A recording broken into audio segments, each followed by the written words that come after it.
Pemirsa, banyaknya warga yang saling melapor ke polisi untuk kasus tuduh-menuduh di sosial media menjadi kekhawatiran dari Presiden Joko Widodo. Presiden pun mengajak DPR untuk merevisi Undang-Undang ITE jika aturan itu dirasa menciptakan ketidakadilan. Presiden menyoroti adanya pasal-pasal karet di Undang-Undang ITE yang penafsirannya bisa saja berbeda-beda dan sepihak.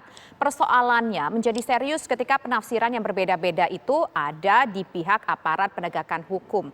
Hal itu akan mengakibatkan ada orang yang masuk ke dalam penjara, pemirsa. Di zaman sosial media seperti saat ini, bahkan ada ribuan, puluhan ribu pendapat yang saling sahut menyahut setiap harinya. Intensitasnya pun bisa meningkat menjadi panas, bahkan berakhir dengan tuntutan hukum. Jika semua itu dibawa ke ranah hukum, tentu akan banyak warga negara yang masuk penjara. Dengan demikian, artinya indeks demokrasi Indonesia akan terus turun. Untuk itu, apakah negara masih perlu ikut campur dalam konflik antar anggota masyarakat di media sosial? Atau pilihan lainnya membawa pasal-pasal karet di Undang-Undang ITE ini menjadi perkara perdata saja?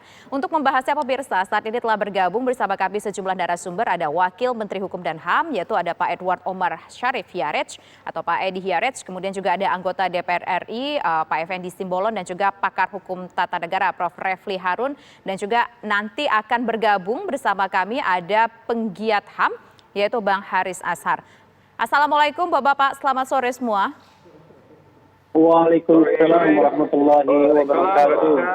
Baik, nah pertama saya ingin ke Pak Edi Hiarech terlebih dahulu sebagai Wamenkumham. Bagaimana nih Pak Edi supaya nantinya Undang-Undang ITE yang dianggap ada beberapa pasal di situ yang merupakan pasal karet ini tidak disalah tafsirkan oleh berbagai pihak, terutama aparat penegak hukum? Ya, memang begini. Jadi saya ingin menjelaskan, dalam konteks hukum pidana, Undang-Undang Informasi dan Transaksi Elektronik itu ada 3 bagian ya. Bagian yang menjadi kegalauan Presiden ini, yaitu bagian di mana dunia maya atau media sosial itu dipakai sebagai sarana untuk melakukan kejahatan. Itu memang terangkum dalam pasal 27, pasal 28, pasal 29 yang memang multi interpretasi. Saya ambil satu contoh konkret, misalnya dalam konteks pasal 27 yang mengandung penghinaan. Tidak dijelaskan penghinaan ini penghinaan apa. Padahal kalau kita merujuk kepada pasal 310 KUHP, itu ada 6 jenis penghinaan. Mulai diurut dari pasal 310 sampai dengan pasal 321. Kemudian juga ada misalnya pernyataan permusuhan atau kebencian terhadap satu golongan atau beberapa golongan. Itu kalau kita urut di dalam KUHP, itu masuk dalam pasal yang kita sebut dengan istilah hatsai artikel, pasal-pasal penyebar kebencian. Itu ada dalam pasal 156A sampai dengan 154 sampai dengan 157 KUHP. Celakanya di dalam Undang-Undang Informasi dan Transaksi Elektronik itu hanya dijadikan satu pasal. Artinya apa? Dalam konteks hukum pidana saya ingin menyatakan bahwa bestandil delik unsur-unsur dari pasal itu sebetulnya tidak jelas. Inilah yang kemudian menimbulkan multi interpretasi di dalam pelaksanaannya. Jadi saya memahami kegalauan Presiden. Artinya kan ini memang membutuhkan katakanlah revisi undang-undang. Kalau seandainya revisi undang-undang tersebut tidak bisa terjadi dalam waktu dekat dengan berbagai kondisi yang ada dan alasan yang ada, apa yang harus dilakukan supaya tidak terjadi multi interpretasi terhadap sejumlah pihak? Saya kira instruksi Presiden itu jelas ya. Jadi pertama Presiden mengatakan Polri harus selektif. Ketika beliau mengatakan Polri harus selektif, itu kan berada pada lapangan penegakan hukum. Berarti ada pada penafsiran undang-undang tersebut. Dan yang kedua, beliau mengatakan bahwa akan mengajak DPR untuk melakukan revisi. Ini kan berarti kita berbicara dalam tahap formulasi. Kita berbicara dalam tahap pembentukan hukum. Memang pembentukan hukum itu tidak secepat yang bisa kita, tidak semudah membalikan telapak tangan. Karena harus ada proses di DPR, ada penyerahan DIM dan lain sebagainya, pembahasan kemudian baru diketok. Satu-satunya cara polisi harus selektif. Artinya harus selektif di sini ada 3 hal dalam pemahaman saya. Yang pertama ya, saya ingin mengatakan bahwa kalau bisa itu diselesaikan secara baik-baik, maka tidak perlu ada tindakan represif, artinya tidak perlu diteruskan ke Jalur hukum. persidangan. Mengapa beliau titik beratkan kepada Polri? Karena dalam sistem peradilan pidana, Polri itu adalah penjaga gerbang utama sistem peradilan pidana. Itu yang pertama yang ingin beliau katakan. Yang kedua, ini betul-betul tidak boleh tebang pilih. Oke. Yang ketiga, ini yang memang persoalan undang-undang ya. Jadi bisa dibayangkan delik aduan dan delik biasa di dalam undang-undang ITE itu dijadikan dalam satu pasal. Ini memang menimbul. Kalau kita cerita pencemaran nama baik, bicara soal beledihing itu adalah delik aduan. Tetapi kalau kita berbicara soal rasa permusuhan, kebencian dan lain sebagainya, Nah, tapi kalau- itu bukan delik aduan. Oke, tapi kan ini menunjukkan bahwa pasal yang ada semuanya dicampur begitu ya, menjadi satu pasal Undang-Undang ITE. Ini kan menunjukkan bahwa selama ini dengan Undang-Undang ini negara ikut campur urusan pribadi antar kelompok dengan kelompok lainnya. Bukan begitu, Mbak. Namanya landasan filosofis hukum pidana itu apa toh? Landasan filosofis hukum pidana itu adalah melindungi kepentingan. Kepentingan siapa yang dilindungi? Kepentingan yang dilindungi itu ada 3 kepentingan. Kepentingan negara, kepentingan masyarakat, kepentingan individu. Pertanyaan lebih lanjut, yang dilindungi dari kepentingan individu itu apa?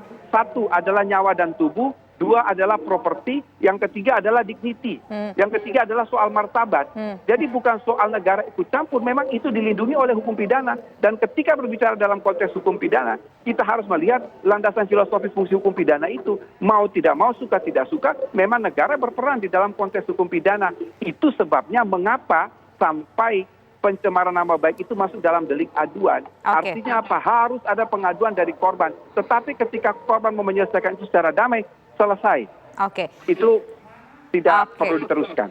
Oke, tampaknya memang keriuhan sosial media tampaknya tidak akan berakhir. Di sini juga ada kekhawatiran, ketakutan dari Presiden Republik Indonesia Joko Widodo bahwa ada pasal-pasal karet yang sudah disebutkan oleh Pak Edi Hiryadi tadi.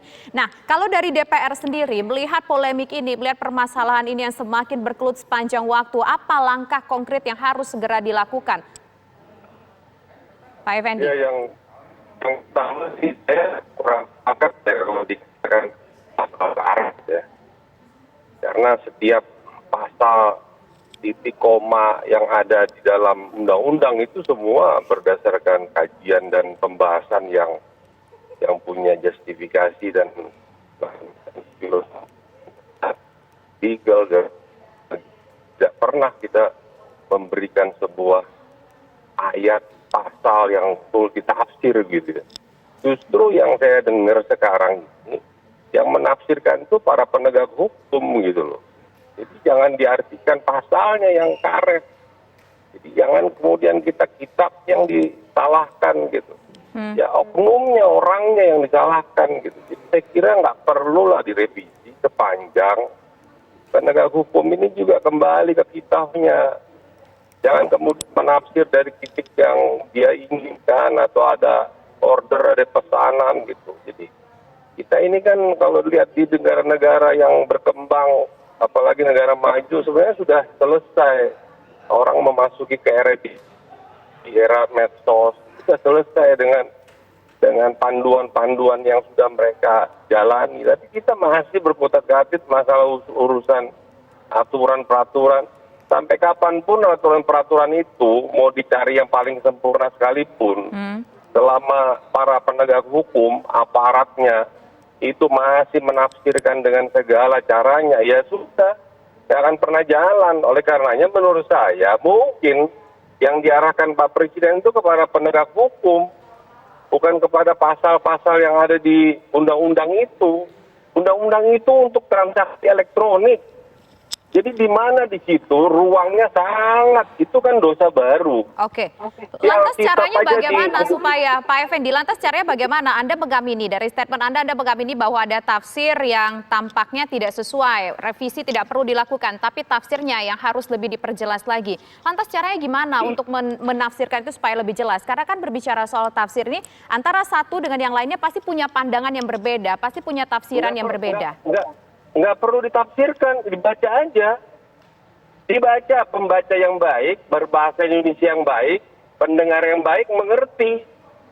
setiap kata dalam ayat dan dalam pasal di undang-undang itu. Kita kan ikut 2 kali membahas itu dalam undang-undang ITE yang awal dan juga undang-undang perubahan. Itu juga inisiatif kita bersama pemerintah yang ingin menghilangkan hukuman ancaman di atas 5 tahun untuk jangan disalahgunakan oleh para pihak dalam rangka pemilu pilkada saat itu ya. Kita berdebat juga, tapi kalau ke sini, saya kira kita juga harus ada pemilahan.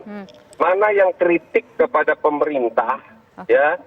Mana Tapi yang begini Pak Effendi, kalau berbicara misalnya soal ujaran kebencian itu kan standarnya banyak, lebar banget begitu. Ada yang menganggap ini suatu ujaran kebencian, ada yang menganggap ini bukanlah sebuah kebencian, hanya katakanlah sebagai sebuah kritik seperti yang itu. menganggap itu siapa? Yang menganggap bisa siapa?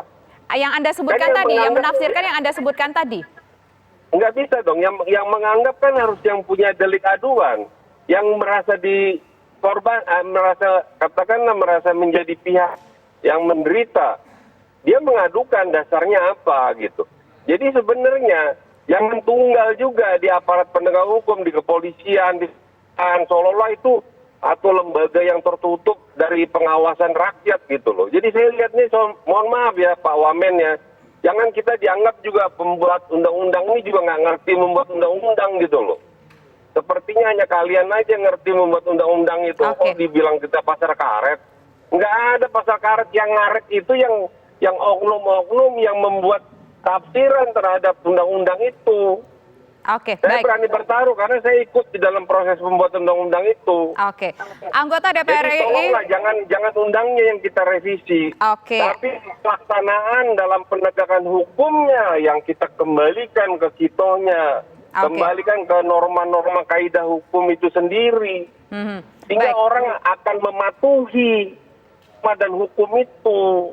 Oke, baik. Nanti kita dapat poinnya Pak Effendi Simbolon. Kalau menurut Pak Effendi tadi bahwa tidak perlu dilakukan revisi, tapi MK sudah pernah diuji di MK itu, tidak ada yang bermasalah. Undang-undang tidak bermasalah, Undang-Undang ITE tidak ada yang bermasalah. Tapi Presiden ternyata meminta supaya mungkin ada revisi begitu. Tapi nanti akan kita jawab dan juga nanti kita akan mendengar suara dari pengamat hukum tata negara Prof. Refri Harun usai jeda berikut. Kami kembali sesaat lagi.